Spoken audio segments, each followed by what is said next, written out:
over 150 episodes of Doctor Who have aired during the modern era, so it's very hard to whittle that down to a list of just 10. Seriously, we had meetings about this and everything. Everyone's tastes are different, and no one is ever going to fully agree. But for our money, the following episodes are the greatest achievements in Doctor Who's modern era. Now, 2 quick disclaimers before we begin. We're counting 2-part stories as one entry, and we've also decided to include at least 1 episode from every New Who Doctor in order to better represent the modern series as a whole. So with that in mind, I'm Ellie with Who Culture, here with the 10 greatest modern Doctor Who episodes, in our opinion.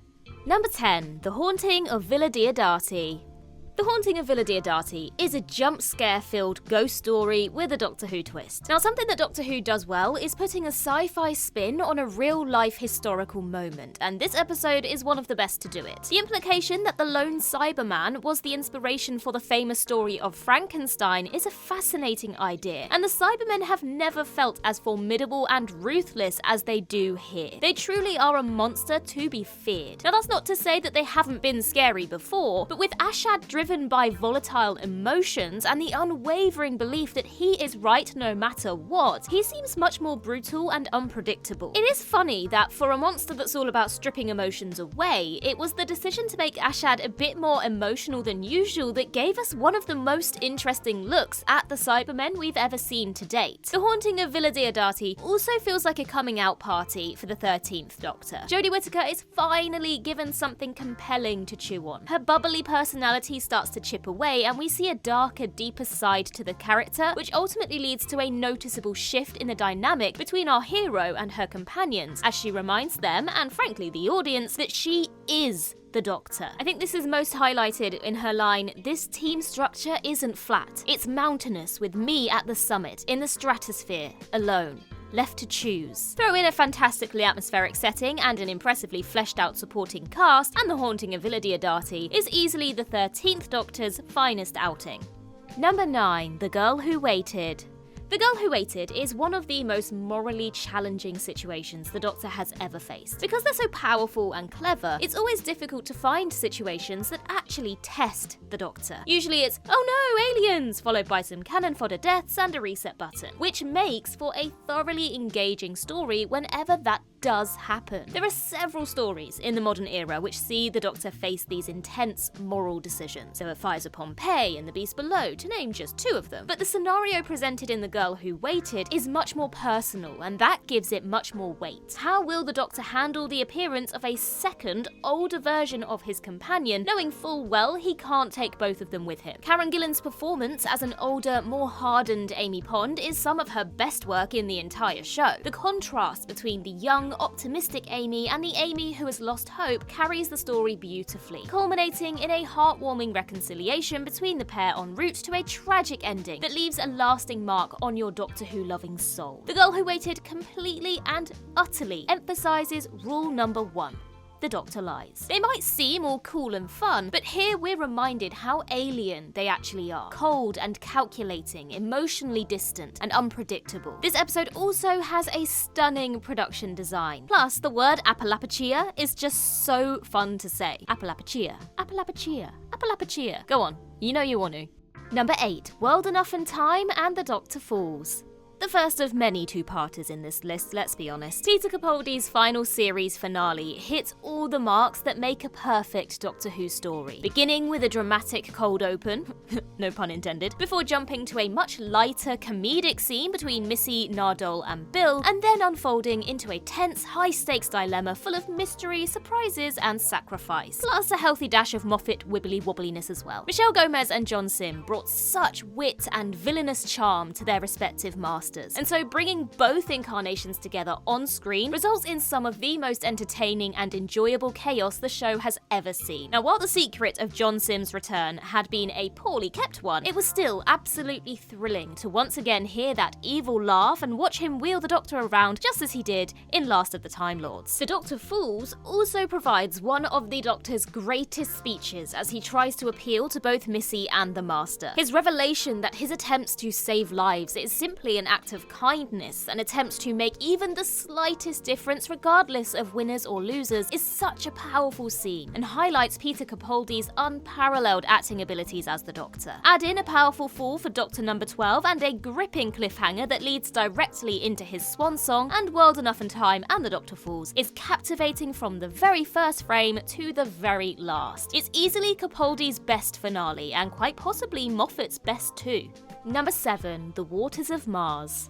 The Waters of Mars explored a darker side to the 10th Doctor that we hadn't really seen up to this point. We were so used to seeing the Doctor as the embodiment of virtue and pacifism, and so it was a really interesting flip to explore the consequences of him rising above such restraints. The entire Time Lord Victoria speech between the Doctor and Adelaide Brooke is one of the most powerful scenes in the show. The performances from David Tennant and Lindsay Duncan, the powerful score by Murray Gold, the severity and intensity of what the Doctor has come to believe. Everything in these final 5 minutes contributes to making it such a memorable and poignant moment. This made for a really ambitious penultimate outing for the dashing 10th Doctor, and everything about the episode rose to the occasion. From Russell T Davies and Phil Ford's propulsive script, to the supporting performances, to some of the most convincing makeup and prosthetics and scariest villains in the show. Seriously, just look at how good these are. But, above all else, The Waters of Mars is so special because it's a rare Doctor Who tragedy, and a damn good one at that. It's poetic and dramatic and moving and every other adjective you can throw at it. Not bad for that old show about a spinning blue box, eh?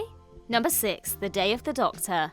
Now, it's important for any anniversary special to stand out and emphasise the success of the show, but for the 50th anniversary, it was even more vital that the Day of the Doctor exceeded all expectations. And that it did. Not only were we treated to the return of fan favourite David Tennant as the 10th Doctor, alongside Matt Smith's starring 11th, but we were also introduced to an entirely new incarnation of the character. Now, this could have failed. Fans could have easily rebelled against this or viewed it as a cop-out for such a significant milestone. But through the superb casting of John Hurt, the seamless way the character was integrated into existing Who lore, and the intriguingly strained relationship between all three incarnations, it was instead a captivating addition to the story that was very easy to invest in. Centering on the Time War was also a really smart move. As the greatest mystery in the modern era, and something that had been mentioned since Christopher Eccleston first appeared in 2005, it was deeply emotional to watch the Doctor reconcile with all that history, while viewers at home were doing the exact same thing. And then, of course, there's the fan service. Tom Baker as the curator, the room of Easter eggs, the Black Archive, 10 and 11's sass-off, no sir, all 13. We couldn't not list the Day of the Doctor as one of the greatest modern episodes, could we?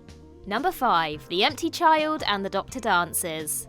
The Empty Child and the Doctor Dances is an iconic story for various reasons, not least of which being the enduring, nightmarish image of a child in a gas mask stalking the dark streets of London with a single phrase on its lips. Are you my mummy? Scary. It's here that Stephen Moffat began something of a trend by turning something ordinary like a gas mask or a statue into the most feared thing in the universe to every child who was watching, including poor little Ellie. That aforementioned phrase, repeated in the most innocent yet terrifying child's voice, these episodes are practically a horror film. The Empty Child and the Doctor Dances was Moffat's debut as a writer for Doctor Who, if we're not counting the 1999 charity skit The Curse of Fatal Death, and he immediately proved that he was something special, demonstrating a keen understanding of what made this new iteration of Doctor Who tick. A complex yet easy to grasp sci-fi concept, witty dialogue, and scene-stealing characters. The unexpected twist that the entire gas mask zombie situation was not a malicious alien attack, but actually a misunderstood act of kindness from the Tula nanogenes is also such a Doctor Who thing. As the first Doctor would note in Moffat's final episode Twice Upon a Time, good always prevails. These are also the episodes that introduce the enigmatic Captain Jack Harkness, a character who makes every story he appears in just that little bit better. Number 4, The 11th Hour. The 11th Hour casts a spell on you right from that opening shot of Amelia Pond's lonely old house. It's a different kind of spell to what we'd seen under Russell T Davies and David Tennant. A different flavour of Doctor Who for a brand new era. But it's no less magical. The score, the lighting, the Peter Pan and Wendy-esque relationship between the Doctor and little Amelia Pond, the mad energy in Matt Smith's eyes, the wonder, the humour, and the weird food combinations. The 11th Hour sings on a special frequency that's entirely its own, and yet is distinctly Doctor Who. It's a remarkable reinvention that propelled the show to international success, the likes of which it had never seen. And props must go to Smith, Stephen Moffat, and director Adam Smith for pulling off what many at the time felt was an impossible task. As you'd expect, anticipation and skepticism was high in the build-up to Matt Smith's debut, but he set aside all doubts in lightning-quick fashion with his lovable, boundless energy, as well as his ability to flip that switch and become the almighty oncoming storm that was feared across the universe. Basically,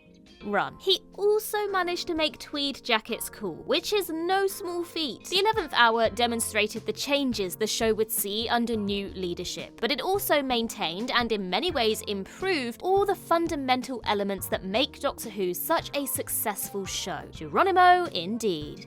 Number 3, Silence in the Library and Forest of the Dead. Shock horror! Ellie put a River Song episode in the top 5. Was I really gonna do anything else? Series 4 is full of brilliant episodes, and its second half is among the most consistently high quality streaks in the modern era. But even with so much competition, Silence in the Library and Forest of the Dead stand out. Doctor Who villains are at their scariest when they take something familiar and give it a horrifying spin, and the Vashta Nerada are the best example of this that we've seen to date, taking that fear of the dark and adding fuel to that fear by introducing a shadow monster that eats you alive. Thanks, Moffat. Thanks a lot. And of course, Silence in the Library and Forest of the Dead also introduces the mysterious River Song. And you're damn right that she's a big reason why this story is so great. It was fascinating to meet a character who knew so much about the Doctor without him having any clue who they were. It made the Doctor as confused as the rest of us, and yet there were also moments of genuine tenderness between the two characters that alluded to a deeper connection than either he or we understood. The relationship between River and the Doctor was played so well that we joined in his heartbreak and pain when she, spoilers, died at the end of the story. Little did we know that this was only the beginning of this complicated character's journey, and I was so happy that she came back, if you couldn't guess. Number 2, Heaven Sent. Heaven Sent is one of the most unique episodes in Doctor Who's 60-year run. All the usual hallmarks of the show are stripped away. There's no TARDIS, no companion, no campy alien or colourful planet, and yet it works. It's important for shows that have run for as long as Doctor Who has to experiment and push their boundaries. This might result in something divisive like Sleep No More, but it can also result in a diamond. Many will argue that Heaven Sent is Stephen Moffat's magnum opus, and that's because he was bold enough to take a swing with the show he adored. It's much darker than audiences have come to expect from Doctor Who, but this allows for an exploration of grief and loss that's both compelling and harrowing in equal measure. Peter Capaldi carries the episode on his back and gives one of his greatest performances as the Doctor, and one of the greatest performances of any Doctor ever. Now, the Groundhog Day structure could have got really old really fast, but accompanied by Murray Gold's clever score that ramps up as the episode progresses, plus Moffat's ability to drip feed you just enough answers and new information to keep you hooked, it never does. This culminates in a staggering montage sequence that, fun fact, was comprised of several minor variations of the same shots in order to make each cycle feel slightly different, but there's more about that in the video that we did recently, so be sure to check that out. Heaven Sent had already secured its place as an all-timer Doctor Who episode, but its barnstorming final reel elevated it to a great piece of sci-fi television. Full stop. The end. End of story. Before we get on to number 1, let's have a few honourable mentions, shall we? Coming in first, Midnight. A fan favourite, a very unique story, and very enticing and intriguing. And then we have The Stolen Earth and Journey's End. I mean, it has everybody in it. It's like Doctor Who's version of Endgame. What's not to love? And then we have Vincent and the Doctor. Now, this was very close to making it into the top 10. The story is beautiful in every single way, but it was let down by the giant chicken monster. And finally, number 1. Blink.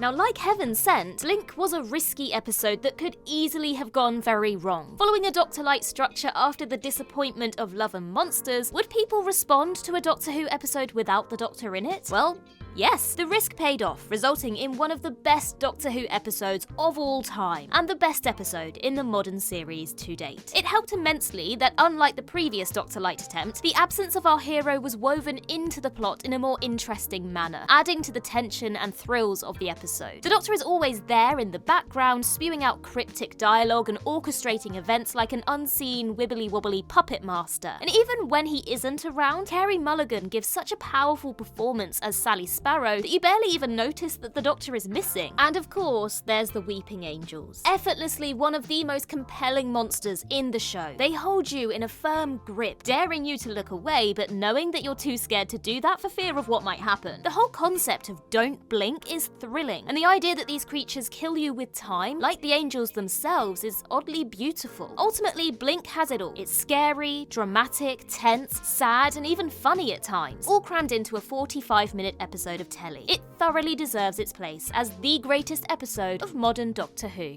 And that's everything for this list. Now, we spoke about a few speeches in this list, so why don't you go and check out our video covering the greatest speeches in Doctor Who history. In the meantime, I've been Ellie with Who Culture, and in the words of Riversong herself, goodbye, sweeties.